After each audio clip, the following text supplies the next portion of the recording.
আজকের দিনে দাঁড়িয়ে অত্যন্ত প্রাসঙ্গিক। কারণ একদিকে সুপ্রিম কোর্টে নিয়োগ দুর্নীতি নিয়ে মামলা চলছে, অপরদিকে কিছু মামলা মহামান্য কলকাতা হাইকোর্টে চলছে। এই আবহে একদিকে কুণাল ঘোষ, একদিকে পার্থ চট্টোপাধ্যায় একে অপরের বিরুদ্ধে কাদা ছোড়াছুড়ি শুরু করে দিয়েছেন, জানিয়ে গতকাল দিনভর আমরা খবরে নজর রেখেছিলাম। গতকাল আরো একটা খুব গুরুত্বপূর্ণ মন্তব্য শিক্ষামন্ত্রী ব্রাত্য বসুর তরফ থেকে এসেছিল, যেখানে উনি বলেছিলেন পার্থ চট্টোপাধ্যায় সম্পর্কে সমস্ত দায় ওনারই, যা উনি বলছেন। কিন্তু এত কিছুর মাঝখানে এ রাজ্যের শিক্ষামন্ত্রী, মানে বলতে গেলেও ভাবতে হয় দুবার যে এ রাজ্যের শিক্ষামন্ত্রী এই ধরনের একটি বক্তব্য রাখতে পারলেন। যারা নিন্দুক, যারা সমালোচক, তাদের সমালোচনা করার জায়গাটা তো আরো প্রশস্ত করে দিলেন। ব্রাত্য বসু রাজ্যের মাননীয় শিক্ষামন্ত্রী, তার কাছেও কোথাও কি মনে হচ্ছে যে ভাতাই শেষ কথা, মেধা নয়?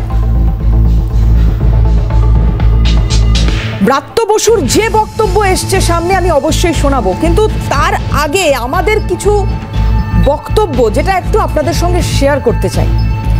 জালিয়াতিতে চাকরি গেল শিক্ষক শিক্ষিকার, সরকারের মেরুদণ্ড লক্ষ্মীর ভান্ডার। শিক্ষামন্ত্রী বলছেন লক্ষ্মীর ভান্ডার হচ্ছে মেরুদণ্ড। শিল্প নেই, চাকরি নেই, বাংলায় বাড়ছে বেকার, সরকারের মেরুদণ্ড লক্ষ্মীর ভান্ডার। চাকরি থেকে চাল শুধুই চুরির কারবার, তৃণমূলের মেরুদণ্ড লক্ষ্মীর ভান্ডার।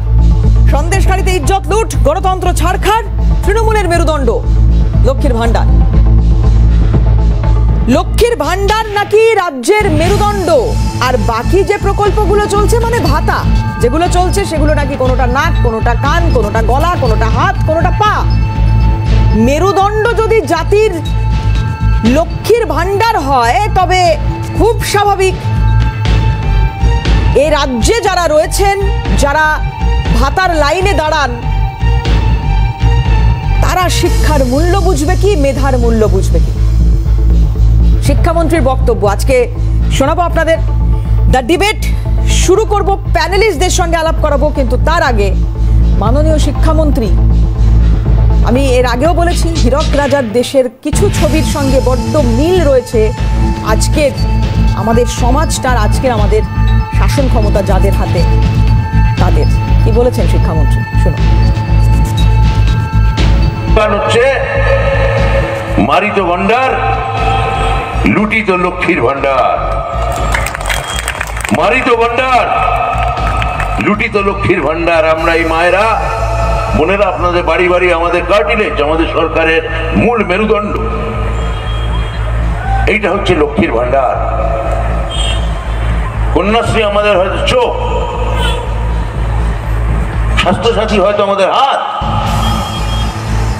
রূপশ্রী হয়তো আমাদের নাক বা কান, কিন্তু আমাদের সরকারের মেরুদণ্ড দাঁড়িয়ে আছে, কার্টিলেজ দাঁড়িয়ে আছে লক্ষ্মীর ভান্ডারের উপর। মমতা ব্যানার্জিকে রাখলে গোটা ভারতবর্ষে জিতলে, উনি বলেছেন গোটা ভারতবর্ষ জুড়ে আমি মহিলাদের জন্য লক্ষ্মীর ভান্ডার চালু করবো। আর আমাদের একটা সময় অনুব্রত মণ্ডল বললেন উন্নয়ন রাস্তায় দাঁড়িয়ে আছে, আজকে আর উন্নয়ন রাস্তায় দাঁড়িয়ে নেই, এটা তো বোঝাই যাচ্ছে। যদি উন্নয়ন রাস্তায় দাঁড়িয়ে থাকতো তাহলে উন্নয়নের কথাই আসতো না ভাতার কথা। কে বলছেন? শিক্ষামন্ত্রী। এমন একটা আবহে কথা উনি বলছেন যেখানে সত্যি এই প্রশ্ন আমাদের উঠছে যে তাহলে বাংলা আগে একটা সময় যারা গোটা দেশকে পথ দেখাতো সংস্কৃতিতে, ঐতিহ্যে, মেধায়, আজকে সেই বাংলা কোথায়? শুধু ভাতা, শুধু ভাতার রাজনীতি, আর সেটাই ভোটের রাজনীতি হয়ে দাঁড়াচ্ছে।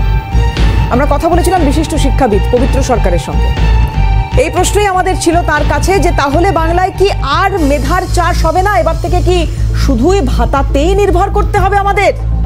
তাহলে আর এই শিক্ষক শিক্ষিকা হওয়ার দৌড়ে যারা বসে রয়েছেন, যারা সুপ্রিম কোর্টে গিয়েছেন, তাদেরই বা ভবিষ্যৎ কি হবে পড়াশোনা করে? কি বলেছেন পবিত্র সরকার? এটা বলেছেন ভোটের আগে। ভোটের আগে শিক্ষামন্ত্রীকে দলের হয়ে প্রচার করতে হয়।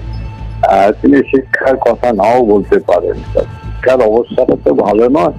শিক্ষার ব্যাপারে তিনি চুপচাপ থাকতেন, তার বলার মতো খুব একটা কিছু আছে বলে আমার মনে হয়। পশ্চিমবাংলায় একদম প্রাথমিক থেকে উচ্চশিক্ষা পর্যন্ত যে জায়গায় আছে কাজে শিক্ষা সম্বন্ধে তিনি নীরব, লক্ষ্মীর ভান্ডার সম্বন্ধে তিনি সরব। ভোটের আগে এরকমই আমরা আশা করতে পারি।